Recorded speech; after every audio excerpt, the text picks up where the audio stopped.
Heard that. I'm just running. For president. Yeah, just, turning my life upside down. You know what I mean? I just decided to run for president. Why not? It's gonna be a fun couple of years. What time you thinking? Having everybody in my business. Yeah, you want to do 5 to 5:30? Yeah, if I can still get a half hour, that'd be wonderful. If we can do 5 to 5:30, that definitely.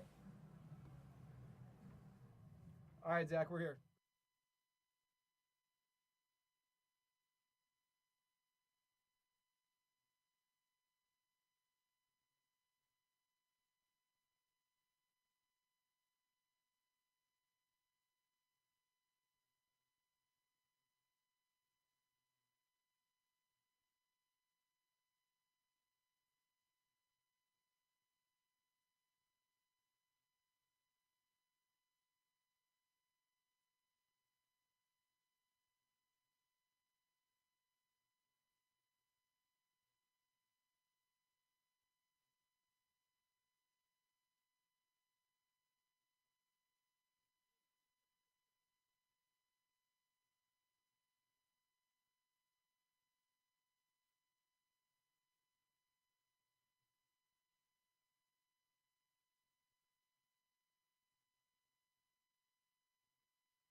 you'd like to sit, just have I a guess seat. this is me.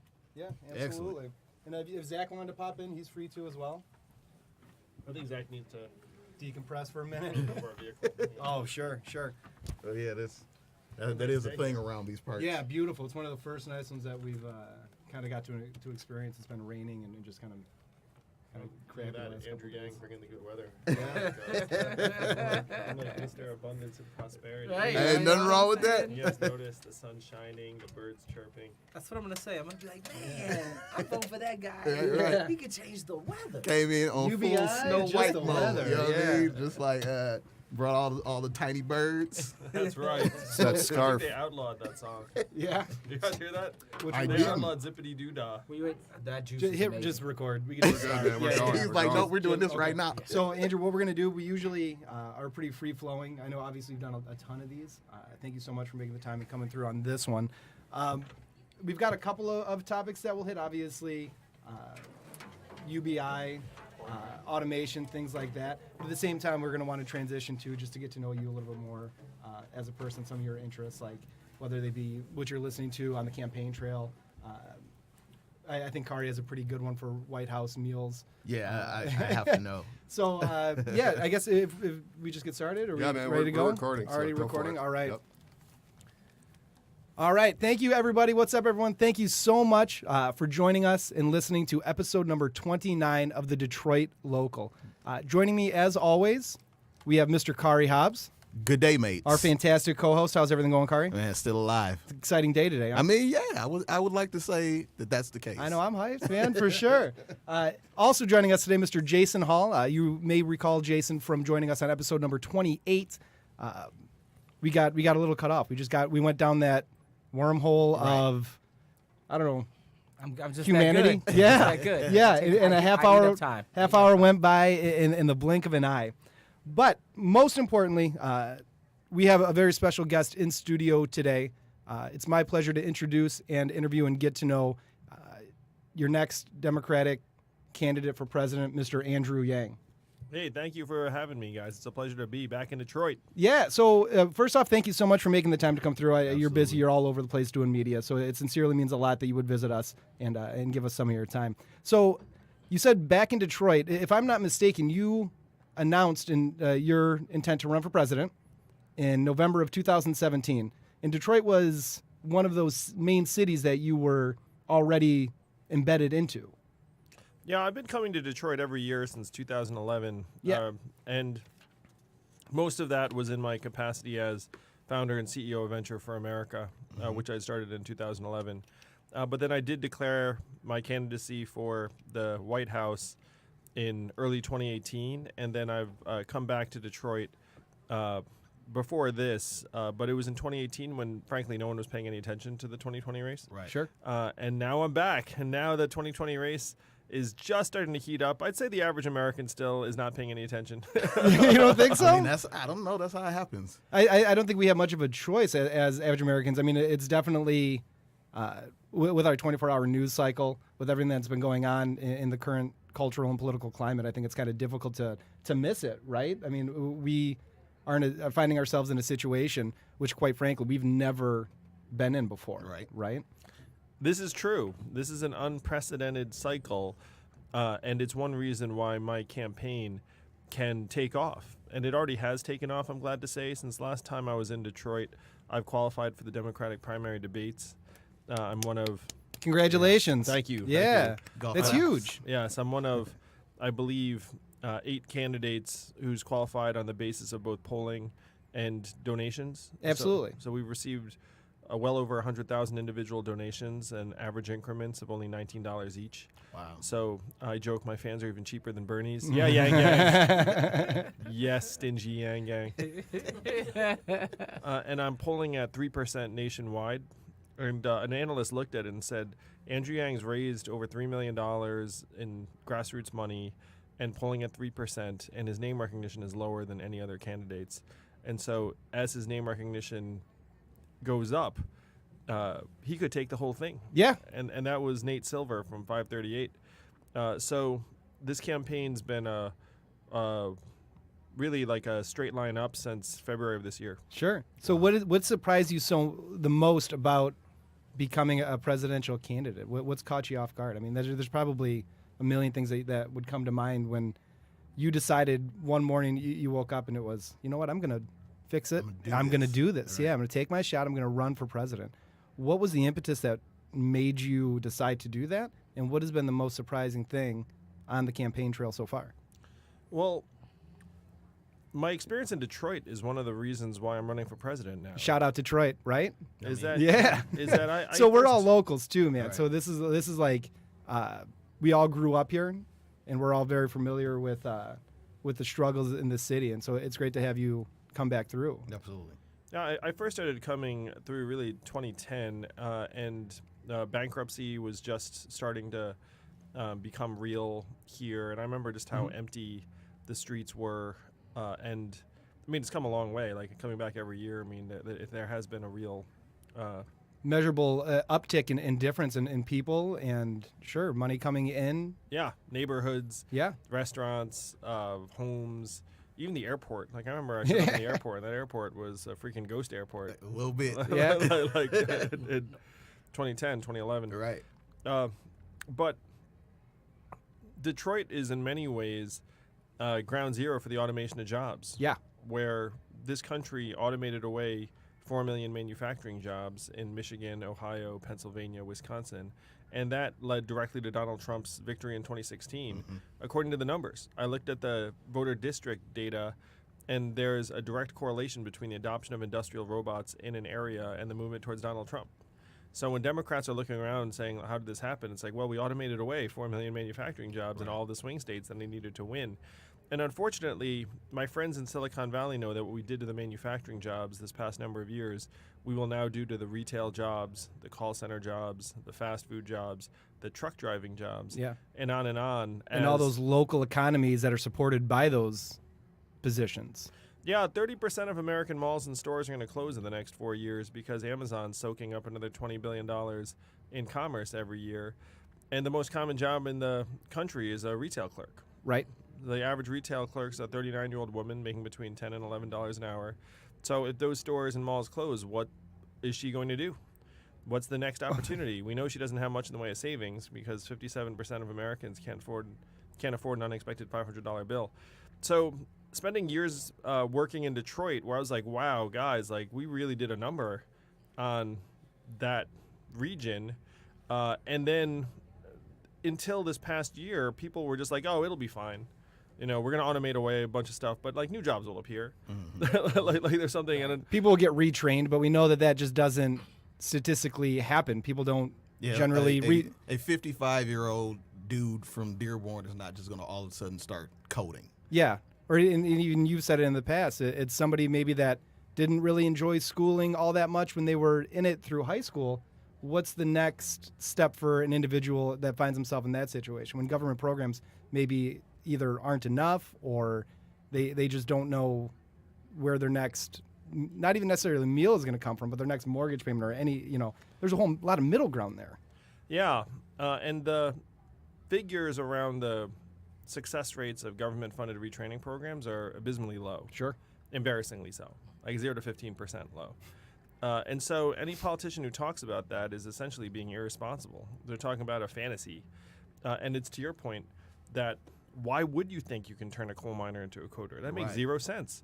And the only reason you would even begin to think that is that we're brainwashed to equate economic value and human value.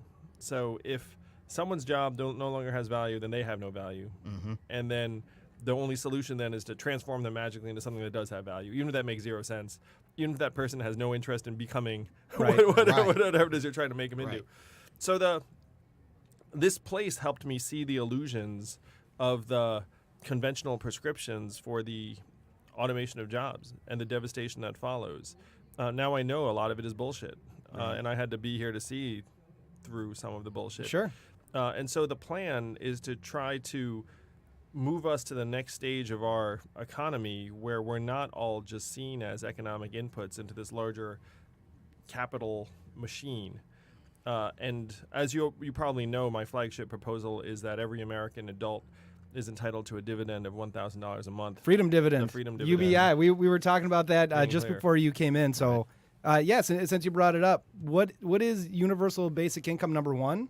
And then number two, for those that are definitely aware of what UBI and the Freedom Dividend is, how, number one, does that fix kind of the margins? And then how will that not lead to, I guess, inflation, right? And it's I've read it on your website, and so it's just in my experience, if it's known that everybody else has this extra money coming in, that it's slowly going to maybe not jump up immediately, but definitely slowly creep up where that $1,000 is going to be negated, and why not 2,000, 3,000? So universal basic income is an idea that's been with us forever. And so right now it sounds new to people. It's like, oh, Andrew Yang. It sounds the awesome. president. I'll be honest with you. It $1,000 sounds a month. really great. Everyone's like, wow, that sounds too good to be true. But Thomas Paine was for this at the founding of the country. He called it the Citizens Dividend. Martin Luther King championed it in 1967 in his book Chaos or Community, fought for it the year before he was assassinated. He called it the guaranteed minimum income. Milton Friedman and 1,000 economists signed a study saying this would be tremendous for America, passed the U.S. House of Representatives twice in 1971, came this close to being law, like this close. And then 11 years later, one state passed a dividend where now everyone in that state gets between $1,000 and $2,000 a year. Yeah. No questions asked. Shout out Alaska. Yeah, but you got to live in Alaska, right? So right. So that state's Alaska, and they do it with oil Right. money. And what I'm saying is that technology is the oil of the 21st century. Right. And Absolutely. in the context of a $20 trillion economy, putting $1,000 a month into our hands does not cause massive inflation. The money would circulate in our communities and neighborhoods over and over again. We'd create tons of new businesses, make our families stronger and healthier. This would be the trickle-up economy from people and families and communities up, and it would actually work, unlike the trickle-down nonsense that we were sold over the last number of years. And I studied economics. This is the path forward. In the absence of adopting this path, there are going to be many hundreds of thousands of Americans who lose their jobs in the coming years. And what I say to people is like, look, Detroit is not America's past. Detroit is America's future. Like, if you want to see what the heck's going on, go to Detroit. And then, we have to start trying to be honest about the scope of this economic transformation we're in the midst of, which experts call the fourth industrial revolution. Yeah. Yeah. Okay, so That's hot. so hypothetically you get elected. I think, Jason, you had a question about the implementation of UBI. Right. That was just my, I understand it. I get it. There's a process. You get elected, then we implement this. When, to the average person, they're saying, okay, I'm voting for this person because I'm supposed to get $1,000 a month. Yep. So when does that happen? How does that happen? And how do we clarify that that's not really what's happening? Because like I said, once again, to the average person, they might just be thinking, well, if I vote for this guy, I'm getting $12,000 a year. Can't wait, right? And that understanding would be correct. And if that's what drives someone to vote for me, then great. Like, so be it. So here's the plan. Again, I'm polling at 3% nationwide, brand new. I made the Democratic primary debates, and so what's going to happen is people are going to turn on NBC in June, and they're going to look up, they're going to see this debate, and they're going to say, who the hell is that guy? And then they're going to look up and be like, wait a minute, this guy wants to give us $1,000 a month? Let me do a little more research Yeah, now. let me do a little more research. Wow, this guy makes a lot of sense. So we start a wave. Unfortunately, the Democratic Party is in a similar spot as to where the Republican Party was in 2016. Okay. If you remember, the 17 Republicans ran for president in 2016. That's right. And no one thought that Donald Trump was the prohibitive favorite. Right. If you look back on it, Jeb Bush was the favorite.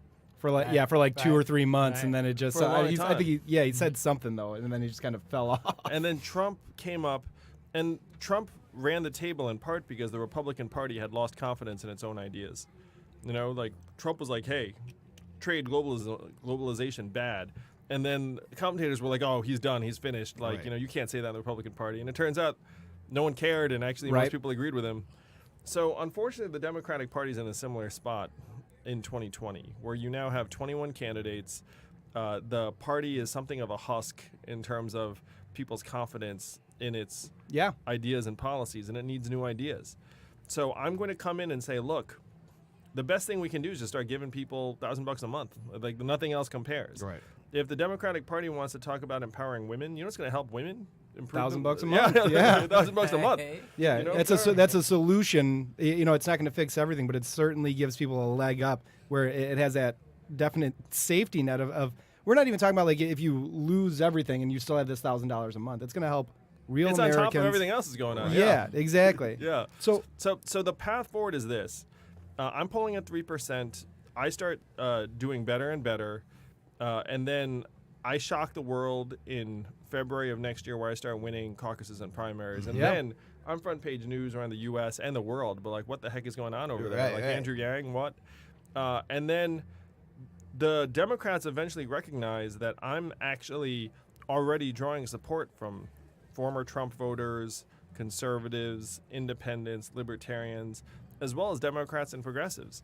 And the number one criterion that Democrats want for their candidate is someone who can beat Donald Trump. And when they realize that I'm the guy who's going to beat Donald Trump, then people get behind me. I beat Donald Trump. I become president in 2021. Everyone's really excited. And then I go to Congress and I say, hey, guys, it's dividend time, because we all know that that's why I'm here, Yeah. is to get the Right. dividend. Right. And then Democrats and progressives will be like, I want to work with the new Democratic president, and he wants to put money into the hands of children and families. It's going to make everyone stronger, healthier, mentally healthier. Now, here's the great thing. Republicans and conservatives are going to look up and say, wait a minute, this is a massive win for rural areas and red states on the interior and places that have been blasted by some of these economic changes. Am I really going to stand in the way of my constituents and this dividend? And I don't need 80% of Congress. I just need 51% of Congress to start passing the dividends. And so the money can start coming into people's hands 2021, 2022. This is the core of the campaign, is that right now we're arguing about solutions that aren't going to be as effective as $1,000 a month. And there's nothing stopping a majority of citizens in a democracy from passing a dividend. Right.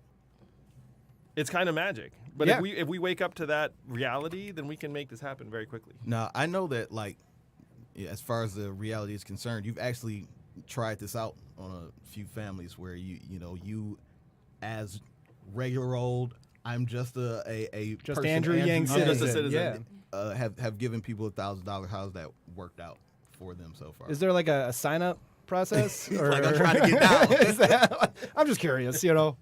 So there is a sign-up process, but right now you have to live in Iowa. Right. And that's for just nakedly political purposes, because they're the first state to vote. We appreciate your honesty for sure. Yeah. That's very real. And I've been giving $1,000 a month to a family in New Hampshire since January. Right. And they report what most everyone reports, which is they feel less stressed out. They feel more secure in their futures. Obviously, it helps them actually pay bills.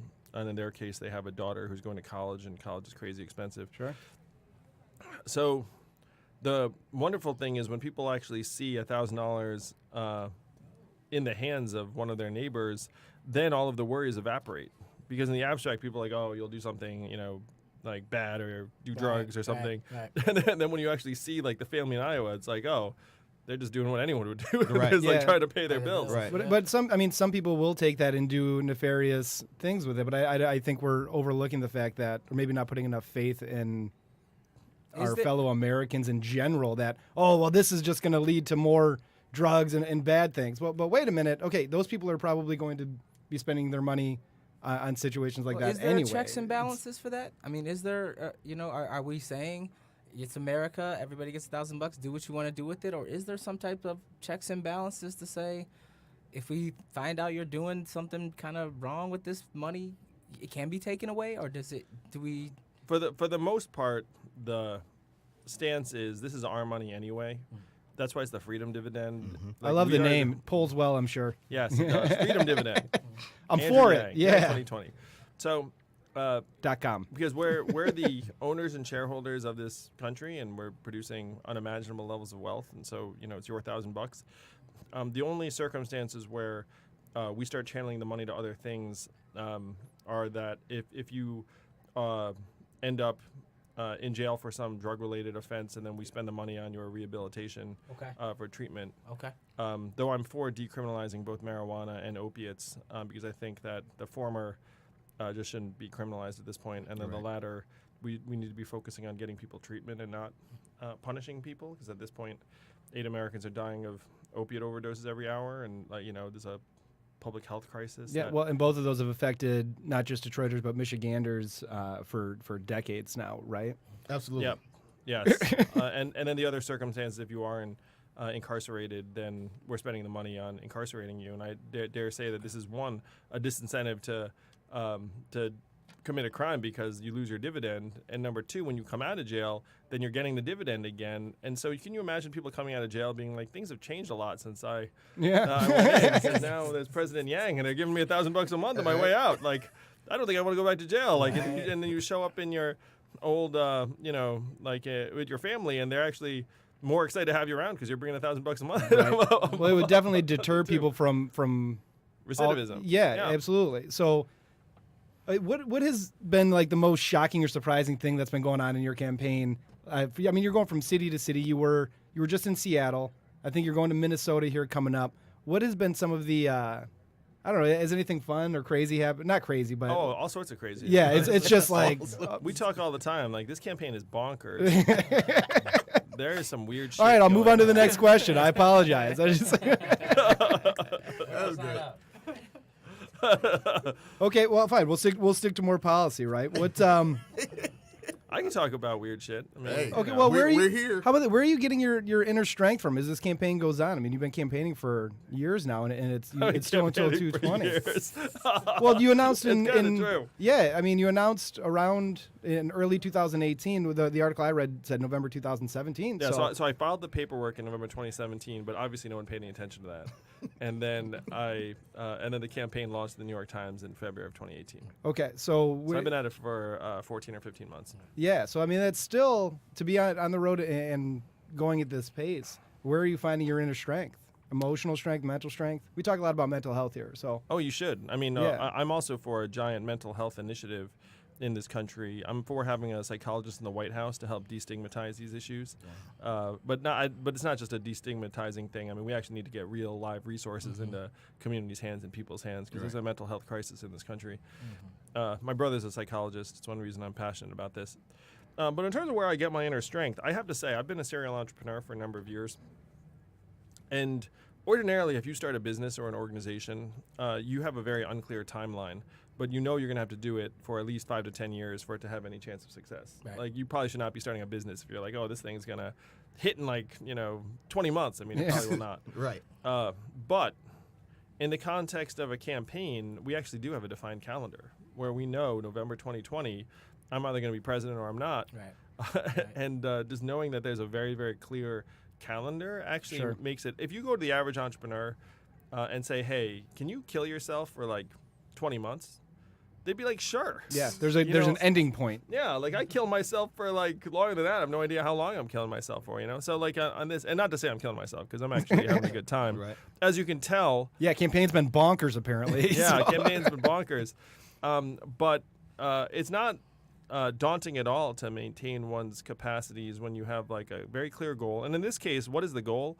I mean, there's no better goal than eradicating poverty in this country, than helping us advance to an economy that actually revolves around us and can help prepare us for the realities of the 21st century, help Americans understand that it's not immigrants that are causing Right. economic problems, it's technology.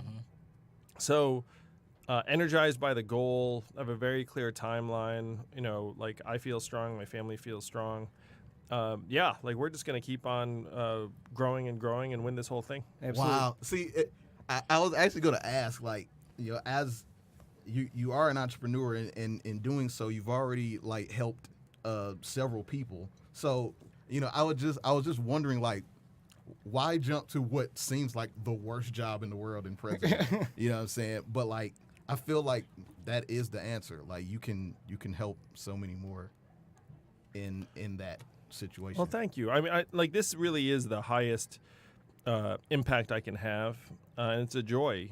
And the other thing is that I pride myself on being intellectually honest, and the other things I could do would not solve this particular set of problems. Right. Like if you think that we're in the third inning of the biggest economic and technological transformation in our history, which we are, and that our government is asleep at the switch, which it is, Right.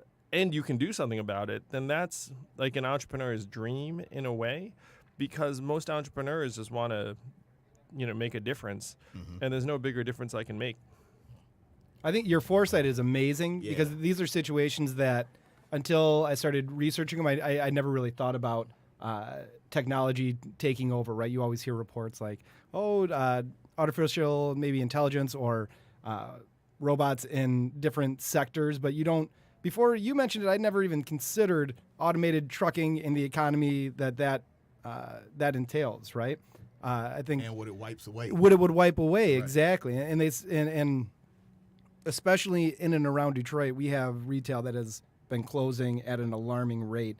And we all thought like, well, people just don't have the money, or they're just, which is partially true, right? Or people just aren't shopping like that anymore. But once you realize, yeah, it's a combination of all those things, and there's a reason for it. Right. And it's, online fulfillment, or it's a changing, like you said, the fourth industrial revolution, and we're in the middle of it.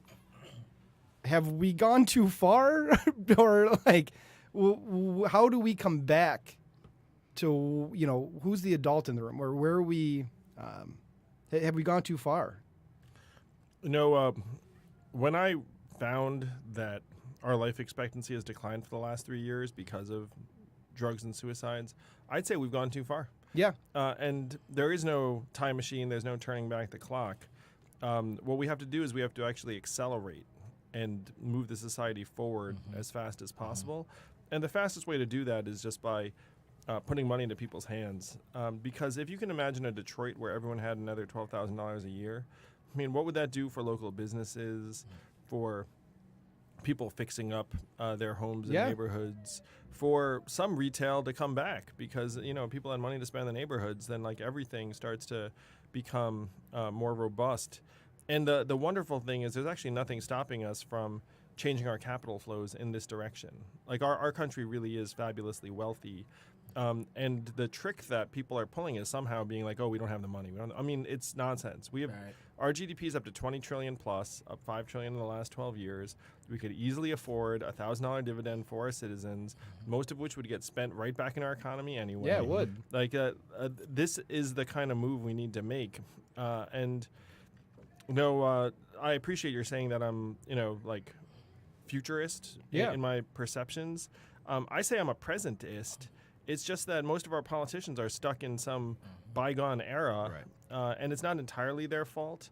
I'm sure if I was born in the 40s, I would probably also Absolutely. like be thinking about. Well, you're so relatable too, because you're a young guy. You're right around the same age that all of us are, and you're polling so well with millennials, younger voters, maybe even a lot of first-time voters coming in. Do you have a plan to access and resonate with some of these older boomer voters? And when they look and they say, "Oh, it's just free money," and they're kind of of that attitude, what's your plan to reach those voters? Yeah, that's the biggest hurdle we face right now.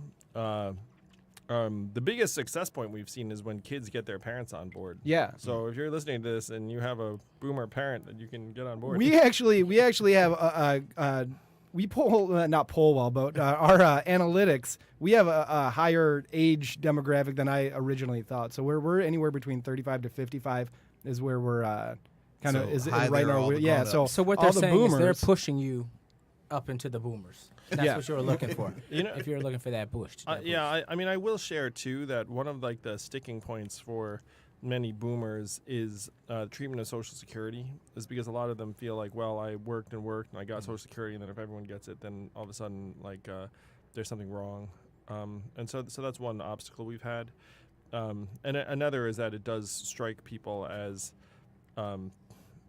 free money, and that there are some generations that are much more excited about that prospect than others. I'm one of them.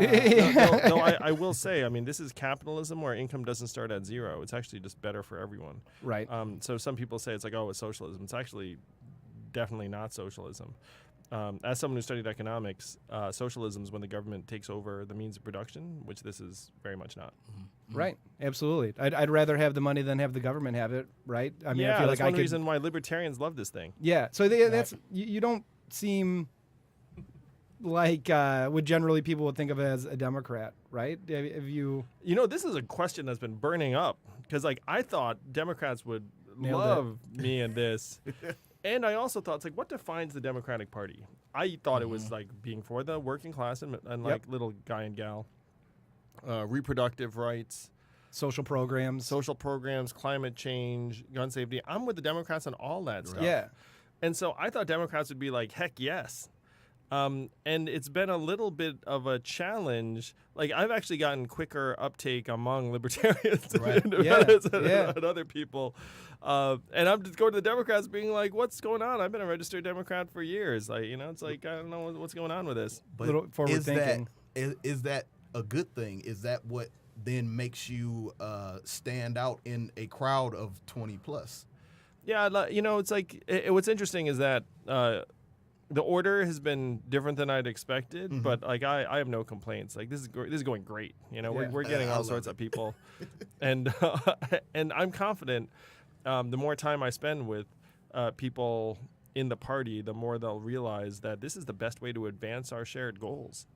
But it's been more of a challenge than I'd anticipated. I'll say that. Yeah. Has there been any pushback? Like when we talk about jobs going away, we constantly sort of talk about a specific group of people, truck drivers and of the people of that sort of demo. How do they take this? Because we're listening to it and we're like, okay, that makes sense. How do they take it when you're it makes perfect sense to them too. Yeah. That's one reason why I'm getting a lot of support from people who voted for Trump.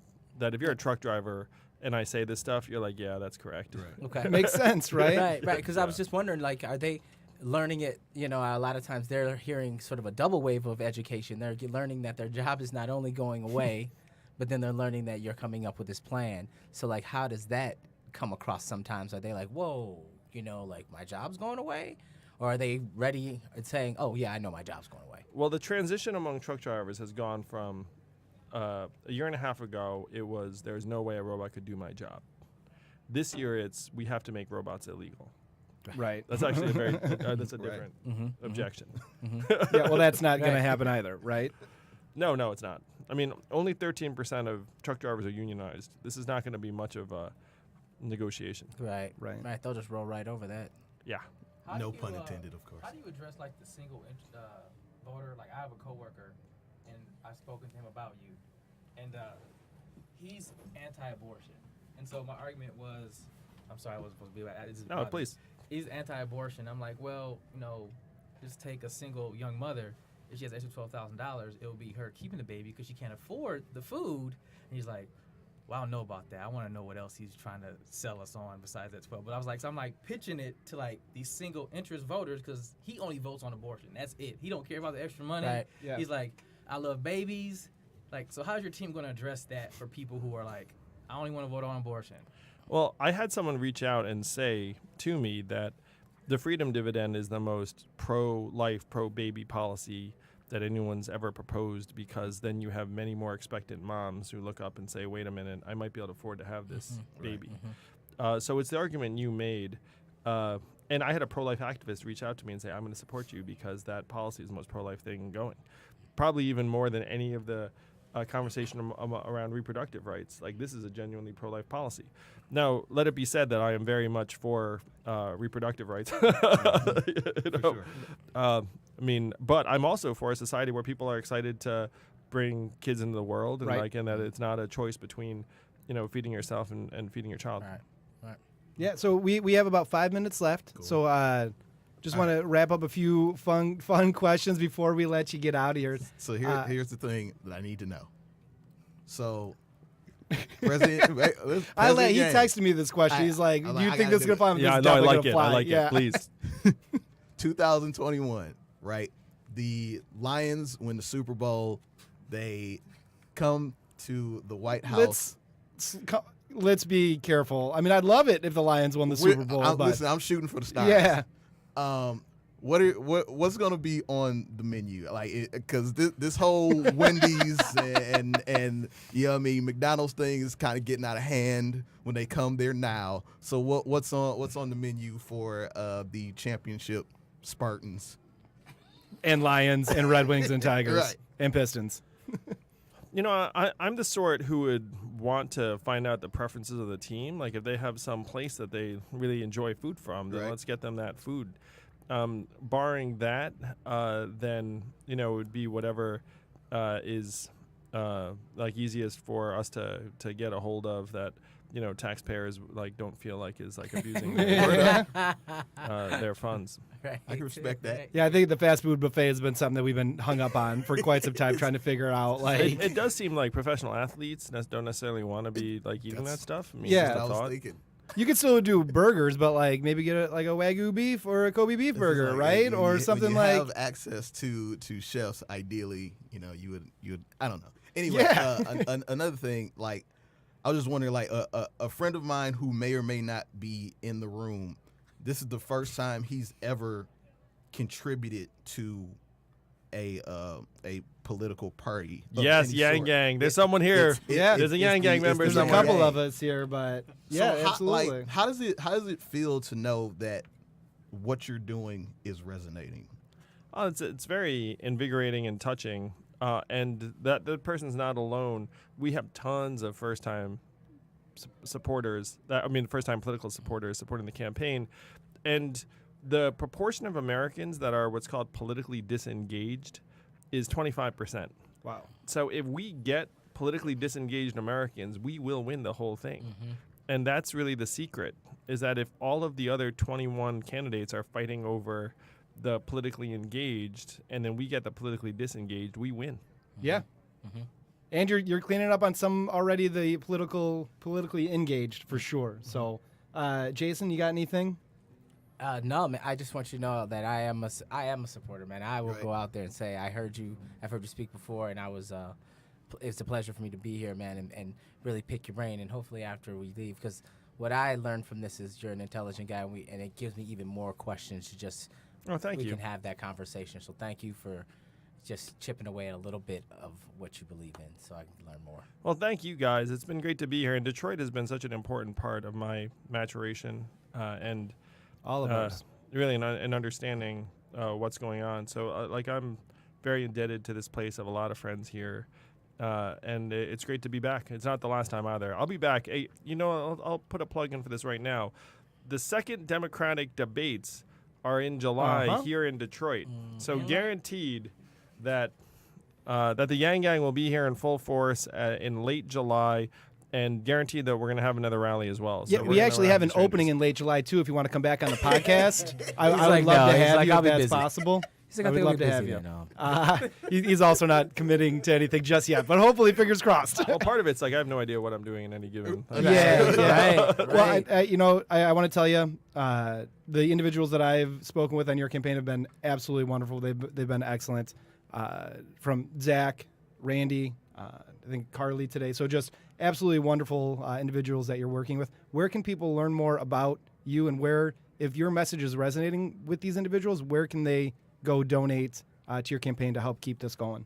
Well, thank you. The website is yang2020.com, or you can just Google Andrew Yang. But if this sounded appealing to you, just go ahead and donate $1, because having a number of small contributors is actually very, very powerful for us. It's not about the money. It's just about someone saying, I support this candidate and the idea. Oh, look, Jason's just busting out $1 and giving it to me. Oh, man, So I unfortunately, lost- that doesn't help us in the report. But You can buy a soda. Hey, man. but I do appreciate it a great deal. But we definitely need as many Americans as possible to step up and say we can build an economy that works for us. We can build a human-centered, trickle-up economy. Wonderful. Andrew, thank you so much. Good luck. Thank you, guys. Great being here. Thank you. July. Bye. Thank you, guys. If you don't mind. If you wouldn't mind signing my book. Take that down, brother. Take that. I'll take it.